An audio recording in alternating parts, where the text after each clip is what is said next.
सलाम, आदाब, नमस्कार। आइए जानते हैं बिहार की महत्वपूर्ण बड़ी खबरें, वो भी सिर्फ 20 मिनट में। अगर आप पहली बार चैनल पर आए हैं तो वीडियो को लाइक करें और न्यूज एक्सप्रेस को सब्सक्राइब कर लें, क्योंकि यहां आपको हमेशा बिहार की महत्वपूर्ण खबरें सबसे पहले और सबसे भरोसेमंद तरीके से मिलती हैं।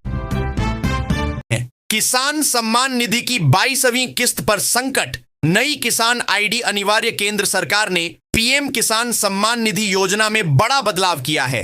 अब 22वीं किस्त पाने के लिए किसानों के पास नई किसान आईडी होना जरूरी है। बिना आईडी के सम्मान निधि की राशि खाते में नहीं जाएगी।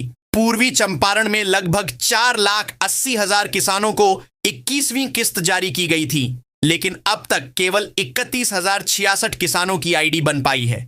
पंचायत स्तर पर शिविर लगाकर आईडी बनाने की प्रक्रिया तेज की गई है। किसान खुद ऑनलाइन आवेदन कर सकते हैं, कॉमन सर्विस सेंटर पर रजिस्ट्रेशन करा सकते हैं या प्रखंड कृषि कार्यालय में दस्तावेज जमा कर सकते हैं। आधार कार्ड, जमीन संबंधी कागजात और बैंक विवरण जरूरी हैं। जिला कृषि पदाधिकारी मनीष कुमार सिंह ने कहा कि नियम पूरा न करने पर किस्त अटक सकती है। महिला संघ पकड़े गए मौलवी, पेड़ से बांधकर पिटाई। पंचायत में 2 लाख में निपटा मामला। बसंतपुर प्रखंड से सटे बलुआ थाना क्षेत्र के विशनपुर शिवराम पंचायत में एक मौलवी को शादीशुदा महिला के साथ देख ग्रामीणों ने पकड़ लिया। अवैध संबंध के शक में मौलवी और महिला को पेड़ से बांधकर बेरहमी से पीटा गया। घटना का वीडियो वायरल हो गया है। मौलवी नाथबाड़ी में बच्चों को ट्यूशन पढ़ाता था। मारपीट के बाद ग्रामीणों और मौलवी पक्ष के बीच पंचायत हुई, जिसमें 2 लाख रुपए का जुर्माना लगाकर मामला रफा दफा कर दिया गया। बलुआ थानाध्यक्ष सुमित कुमार ने बताया कि वायरल वीडियो के आधार पर सनहा दर्ज कर लिया गया है, लेकिन अभी तक किसी की गिरफ्तारी नहीं हुई है। पुलिस पीड़ित को खोज रही है। घटना ने क्षेत्र में कानून व्यवस्था और सामाजिक न्याय पर गंभीर सवाल खड़े कर दिए हैं। 14 दिसंबर से शुरू होगा पल्स पोलियो अभियान। घर घर दी जाएगी दवा। सिकटी सामुदायिक स्वास्थ्य केंद्र में आशा कार्यकर्ताओं को पोलियो अभियान की सफलता के लिए प्रशिक्षण दिया गया। इसमें आशा, एएनएम, एनजीओ प्रतिनिधि और सुपरवाइजर शामिल हुए। प्रशिक्षण का आयोजन WHO और यूनिसेफ के प्रतिनिधियों द्वारा 14 दिसंबर से शुरू होगा। पल्स पोलियो अभियान, घर घर दी जाएगी दवा। सिकटी सामुदायिक स्वास्थ्य केंद्र में आशा कार्यकर्ताओं को पोलियो अभियान की सफलता के लिए प्रशिक्षण दिया गया।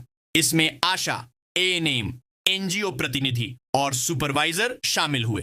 प्रशिक्षण का आयोजन WHO और यूनिसेफ के प्रतिनिधियों द्वारा किया गया। प्रभारी चिकित्सा पदाधिकारी डॉक्टर अजमत राणा ने कहा कि 0 से 5 वर्ष तक के सभी बच्चों को पोलियो की दवा पिलाना प्राथमिक जिम्मेदारी है। 14 दिसंबर को बूथ ड्यूटी होगी और 15 से 18 दिसंबर तक आशा कार्यकर्ता घर घर जाकर बच्चों को पोलियो की 2 बूंद पिलाएंगे। यदि कोई बच्चा घर पर नहीं मिलता है तो उसे X कैटेगरी में रखा जाएगा और टीम पुनः भ्रमण कर खुराक देगी। 20 दिसंबर से बी टीम उन बच्चों को दवा देगी जो पहले चरण में छूट गए होंगे। अभियान का संकल्प है कि एक भी बच्चा छूटेगा नहीं, ताकि भारत पोलियो मुक्त बने। नीतीश कैबिनेट ने महंगाई भत्ता बढ़ाया, बने नए विभाग और निदेशालय। मुख्यमंत्री नीतीश कुमार की अध्यक्षता में हुई राज्य मंत्रिमंडल की बैठक में 19 एजेंडों पर मुहर लगी। सरकारी कर्मचारियों का महंगाई भत्ता बढ़ाने के साथ ही राज्य में अब 45 की जगह 48 विभाग होंगे। बैठक में 3 नए विभागों और 2 निदेशालयों के गठन की स्वीकृति दी गई। युवाओं को रोजगार और कौशल विकास देने के लिए युवा रोजगार एवं कौशल विकास विभाग बनाया गया। उच्च शिक्षा विभाग को शिक्षा विभाग से अलग कर दिया गया और सिविल विमानन निदेशालय को स्वतंत्र विभाग का दर्जा मिला। इसके अलावा पशु एवं मत्स्य संसाधन विभाग का नाम बदलकर डेयरी, मत्स्य एवं पशु संसाधन विभाग किया गया। श्रम संसाधन विभाग को श्रम संसाधन एवं प्रवासी श्रमिक कल्याण विभाग और कला, संस्कृति एवं युवा विभाग को कला एवं संस्कृति विभाग नाम दिया गया। मांझी के कैंपस में शराब मिली। शराबबंदी पर उठे सवाल केंद्रीय मंत्री और हिंदुस्तानी अवाम मोर्चा के अध्यक्ष जीतन राम मांझी ने शराबबंदी कानून के क्रियान्वयन पर गंभीर सवाल उठाए हैं। उन्होंने आरोप लगाया कि बड़े लोग रात में 50,000 से 1 लाख रुपए की बोतल खरीदकर शराब पीते हैं, लेकिन मजदूर वर्ग का व्यक्ति थोड़ी मात्रा में शराब पी ले तो उसे जेल भेज दिया जाता है। मांझी ने कहा कि राज्य में 6 लाख मुकदमे दर्ज हैं, जिनमें से 4 लाख गरीबों पर हैं। उन्होंने खुलासा किया कि गया के खिजरसराय स्थित उनके घर की सफाई के दौरान 10 कंटेनर शराब मिली। मांझी ने कहा कि जब थाने के पास ये हाल है तो अन्य जगहों की स्थिति का अंदाजा लगाया जा सकता है। उन्होंने आरोप लगाया कि शराब माफिया करोड़ों रुपए खर्च कर चुनाव लड़ते हैं और राजनीतिक संरक्षण पाते हैं। मांझी ने यह भी कहा कि महुआ और ईख की शराब खराब नहीं होती, बल्कि इसमें कई फायदेमंद तत्व होते हैं। ठंड और प्रदूषण से बचाएंगे आयुर्वेदिक उपाय, बढ़ेगी इम्यूनिटी। प्रदेश में ठंड और प्रदूषण के कारण लोगों में खांसी, गले की खराश और श्वसन संबंधी समस्याएं बढ़ रही हैं। राजकीय आयुर्वेदिक कॉलेज के विशेषज्ञों ने बताया कि ऋतु के अनुकूल भोजन और दिनचर्या अपनाकर इन दुष्प्रभावों को कम किया जा सकता है। डॉ. अमरेंद्र कुमार सिंह ने कहा कि रोजाना सरसों तेल की हल्की मालिश, नाक में अणु तेल की बूंदें और सुबह सूर्य स्नान से रोग प्रतिरोधक क्षमता बढ़ती है। योगासन जैसे अनुलोम विलोम और कपालभाति भी लाभकारी हैं। डो. अरविंद कुमार चौरसिया ने बच्चों को हल्दी दूध और आंवला खाने की सलाह दी। गुड़ युक्त हल्दी अदरक का हलवा, तिल सोंठ के लड्डू और सहजन का सूप शरीर को गर्माहट और ऊर्जा देते हैं। आयुर्वेदिक उपायों से बिना खर्च फेफड़े साफ रहते हैं और इम्यूनिटी मजबूत होती है। बिहार में चीनी मिलों के पुनरुद्धार की तैयारी। बनी उच्च स्तरीय समिति गन्ना उद्योग को पुनर्जीवित करने और किसानों की आय बढ़ाने के लिए मुख्य सचिव प्रत्यय अमृत की अध्यक्षता में बैठक हुई। इसमें बंद पड़ी चीनी मिलों के पुनरुद्धार और नई मिलों की स्थापना पर चर्चा की गई। गन्ना उद्योग विभाग के प्रधान सचिव नर्मदेश्वर लाल ने वर्तमान स्थिति और बंद मिलों की जानकारी दी। मुख्य सचिव ने निर्देश दिया कि अगली बैठक में सभी आवश्यक दस्तावेजों का गहन अध्ययन कर रिपोर्ट प्रस्तुत की जाए। सरकार का लक्ष्य किसानों को बेहतर रिटर्न और रोजगार के अवसर देना है। समिति में वित्त, उद्योग, सहकारिता, गन्ना उद्योग और कृषि विभाग के शीर्ष अधिकारी शामिल हैं। राष्ट्रीय और अंतर्राष्ट्रीय विशेषज्ञों को भी समिति में आमंत्रित किया जाएगा। इस पहल से राज्य में गन्ना उद्योग को नई दिशा मिलने की उम्मीद है। ट्रैफिक सुधार के लिए सम्राट चौधरी का बड़ा फैसला। हर एंट्री एग्जिट पर कैमरे। उप मुख्यमंत्री सह गृह मंत्री सम्राट चौधरी ने राज्य के सभी शहरी निकायों और पंचायतों के प्रवेश एवं निकास स्थल पर सीसीटीवी कैमरे लगाने का निर्देश दिया है। उन्होंने ट्रैफिक सुधार की समीक्षा बैठक में कहा कि यातायात व्यवस्था को दुरुस्त एक करना सरकार की प्राथमिकता है।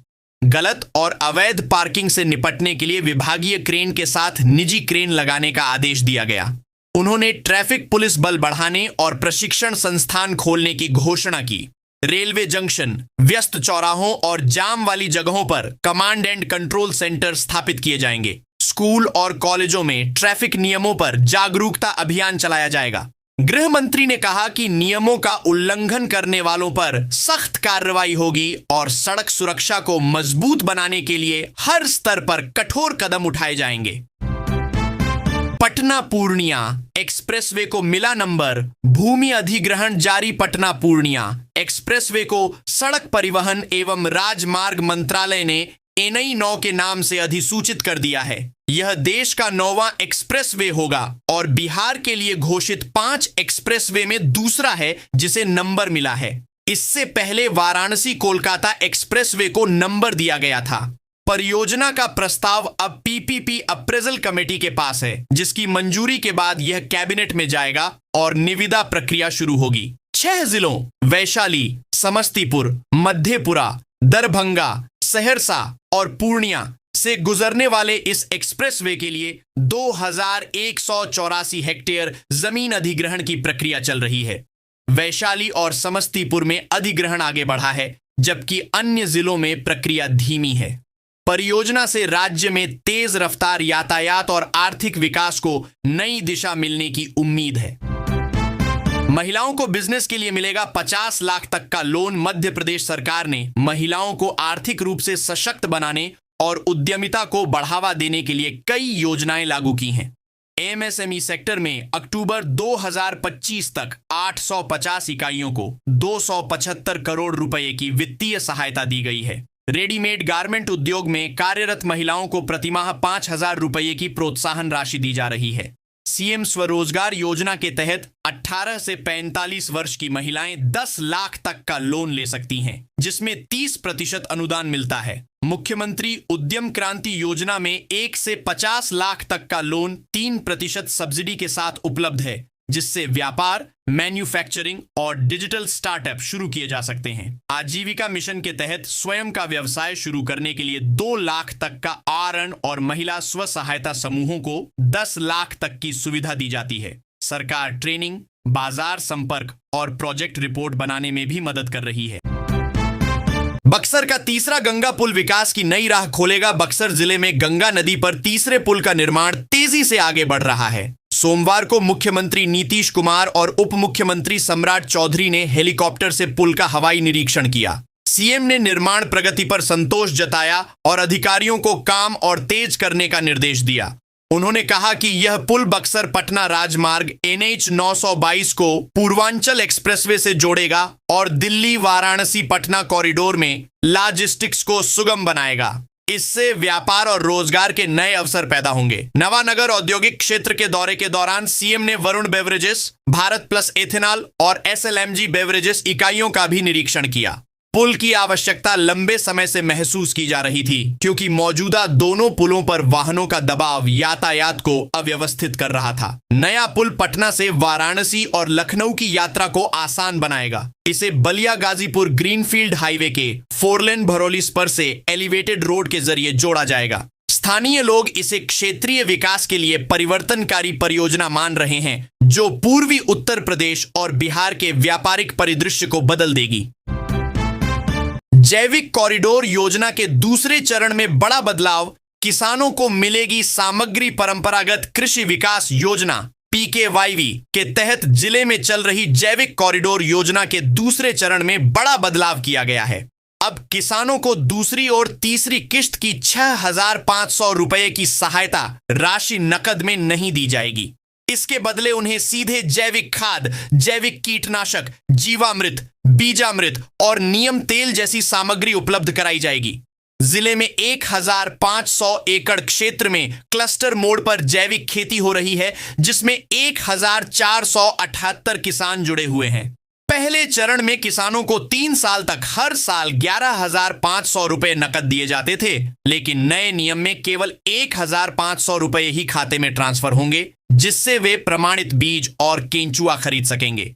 शेष 5,000 रुपए की सामग्री कृषि विभाग खुद उपलब्ध कराएगा। क्षेत्रीय पदाधिकारी आशबराज ने बताया कि दूसरी किश्त की सामग्री सभी प्रखंडों में पहुंच चुकी है और जल्द ही किसानों तक वितरित कर दी जाएगी। किसानों ने इस बदलाव का स्वागत किया है और कहा कि अब उन्हें गुणवत्तापूर्ण जैविक इनपुट मिलेंगे, जिससे फसल पूरी तरह जैविक बनेगी। बेगूसराय हथियारबंद बदमाशों ने ज्वेलरी दुकान से गहने लूटे। बेगूसराय जिले के मंसूरचक थाना क्षेत्र के गुरदासपुर चौक स्थित कामिनी ज्वेलर्स में सोमवार देर शाम हथियारबंद अपराधियों ने बड़ी लूट की वारदात को अंजाम दिया। शाम करीब 5 बजे 2 बाइक पर सवार 4 अपराधी दुकान पर पहुंचे। 3 अपराधी अंदर घुसे और एक बाहर खड़ा रहा। अंदर घुसे अपराधियों ने हथियार निकालकर दुकानदार संजीत सोनी पर हमला किया और काउंटर में रखे चांदी के आभूषण बैग में भरकर फरार हो गए। अपराधियों ने हेलमेट और नकाब से चेहरा ढक रखा था। घटना की जानकारी मिलते ही मंसूरचक थाना अध्यक्ष गोविंद कुमार पांडेय दल बल के साथ मौके पर पहुंचे और सीसीटीवी फुटेज की जांच शुरू की। आसपास के अन्य प्रतिष्ठानों के कैमरों की भी फुटेज खंगाली जा रही है। तेघड़ा डीएसपी कृष्ण कुमार भी मौके पर पहुंचे और पूरे मामले की जांच की। पुलिस ने संदिग्धों की पहचान और गिरफ्तारी के लिए छापेमारी अभियान शुरू कर दिया है। घटना से पूरे इलाके में हड़कंप मच गया है। बिहार में अपराधों पर लगेगी लगाम, हाईवे पर लगेंगे हाईटेक कैमरे। जिले के हाईवे पर अपराध नियंत्रण और यातायात व्यवस्था को मजबूत करने के लिए अब हाईटेक कैमरे लगाए जाएंगे। ये कैमरे ऑटोमेटिक नंबर प्लेट रिकॉग्निशन तकनीक से लैस होंगे, जो अंधेरे में भी वाहनों की नंबर प्लेट को स्पष्ट रूप से कैद कर सकेंगे। प्रशासन का कहना है कि इस तकनीक से अपराधियों तक पहुंचना आसान होगा और यातायात व्यवस्था भी अधिक प्रभावी होगी। करीब 3 करोड़ रुपए की लागत से 70 से अधिक जगहों पर अत्याधुनिक सीसीटीवी कैमरे लगाए जा रहे हैं। इसके अलावा कुछ विशेष स्थानों पर एएनपीआर कैमरे लगाने की भी योजना है। आरा नगर निगम क्षेत्र में पहले ही 350 हाईटेक कैमरे लगाए गए थे, जिनकी मदद से कई मामलों का खुलासा हुआ। एसपी राज ने बताया कि आरा छपरा 4 लेन, आरा पटना हाईवे और अन्य महत्वपूर्ण चौक चौराहों पर 22 कैमरे लगाए जाएंगे। पुलिस का कहना है कि सीसीटीवी फुटेज अपराधियों की पहचान और गिरफ्तारी में सबसे बड़ा हथियार साबित हो रहा है। इस नई व्यवस्था से अपराध पर लगाम लगाने और यातायात को सुचारू बनाने में बड़ी मदद मिलेगी। आरा शहर की सड़कों पर अब नहीं रहेगा अंधेरा, 45 वार्डों में लगेगी नई रोशनी। आरा नगर निगम ने शहर को रोशन और सुरक्षित बनाने के लिए 5000 एलईडी स्ट्रीट लाइट लगाने की योजना शुरू कर दी है। इसके लिए 5 करोड़ रुपए की राशि से टेंडर जारी किया गया है।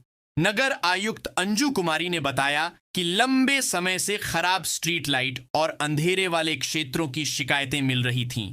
स्थानीय पार्षदों और आम लोगों ने भी इस मुद्दे पर निगम से गुहार लगाई थी। इसके बाद व्यापक सर्वे कर हर वार्ड में हाई इंटेंसिटी एलईडी लाइट लगाने का निर्णय लिया गया।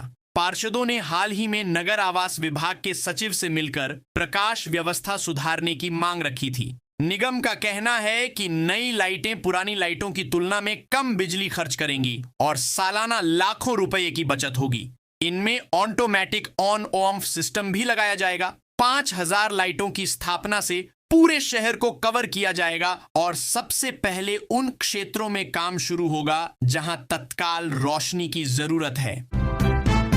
ठंड में दूध घटने से पशुपालकों की चिंता हरे चारे की कमी बनी बड़ी वजह। ठंड शुरू होते ही दुधारू पशुओं के दूध उत्पादन में कमी से पशुपालकों की चिंता बढ़ गई है।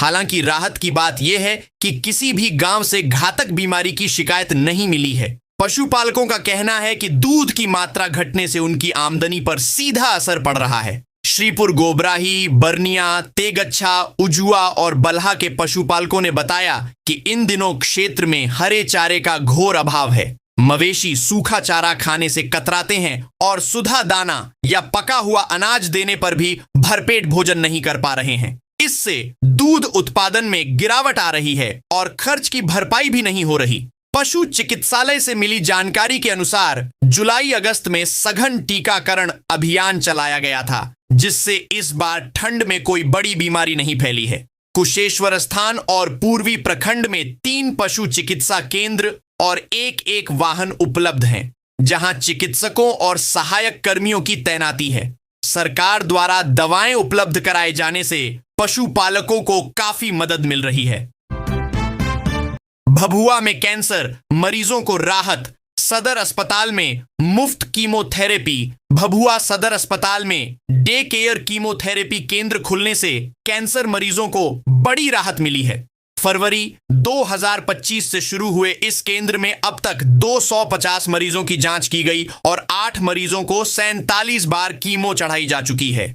3 मरीजों का इलाज जारी है। हालांकि बायोप्सी जांच की सुविधा अस्पताल में उपलब्ध नहीं है, लेकिन मरीज 550 रुपए शुल्क देकर पटना कैंसर अस्पताल से रिपोर्ट मंगा सकते हैं। चिकित्सक डॉक्टर विभूति भूषण ने बताया कि ब्लड, सर्वाइकल, मुंह और ब्रेस्ट कैंसर सहित कई रोगियों को कीमो दी गई है। उन्होंने कहा कि प्रारंभिक अवस्था में कैंसर की पहचान हो जाए तो इलाज संभव है। वर्ष 2023 से जिले में कैंसर रोगियों की खोज के लिए स्क्रीनिंग अभियान चल रहा है। अब तक 74,717 लोगों की स्क्रीनिंग की गई, जिसमें 45 मरीज चिन्हित हुए हैं। वर्तमान समय में चिकित्सक की अनुपस्थिति के कारण नए मरीजों को गयाजी सेंटर भेजा जा रहा है। सरकार 9 से 14 वर्ष की छात्राओं को सर्वाइकल कैंसर की रोकथाम के लिए निःशुल्क शुल्क वैक्सीन भी दे रही है। अब तक 1580 छात्राओं को वैक्सीन लगाई जा चुकी है। नवादा में भूमि मुआवजा को लेकर रैयतों का उग्र प्रदर्शन, सड़क निर्माण कार्य ठप। नवादा जिले के अकबरपुर प्रखंड के पैजुना गांव में मंगलवार को Bihar state highway 103 Manjhwe Kakolat road के सुदृढ़ीकरण कार्य को लेकर रैयतों ने जोरदार विरोध प्रदर्शन किया। बड़ी संख्या में लोग सड़क पर उतर आए और निर्माण कार्य को रोक दिया। प्रदर्शनकारियों का कहना है कि उनकी जमीन वर्षों पहले अधिग्रहित कर ली गई थी, लेकिन अब तक मुआवजे की राशि नहीं दी गई। उन्होंने इसे अन्याय बताते हुए प्रशासन से तुरंत हस्तक्षेप की मांग की। आंदोलन का नेतृत्व सुबोध कुशवाहा, शैलेंद्र कुमार, रंजीत कुमार और सामाजिक कार्यकर्ता मसीहुद्दीन कर रहे थे। नेताओं ने कहा कि विकास कार्यों का विरोध उनका उद्देश्य नहीं है, लेकिन जमीन के बदले उचित मूल्य मिलना उनका अधिकार है। उन्होंने चेतावनी दी कि जब तक मुआवजे की स्पष्ट निर्धारण और भुगतान की प्रक्रिया शुरू नहीं होगी, तब तक सड़क निर्माण कार्य आगे नहीं बढ़ने दिया जाएगा। प्रदर्शन के कारण हाईवे पर आवागमन पूरी तरह बाधित रहा और निर्माण कार्य अस्थायी रूप से रोकना पड़ा। स्थानीय लोगों ने उम्मीद जताई कि प्रशासन जल्द समाधान निकालकर आंदोलन समाप्त कराएगा।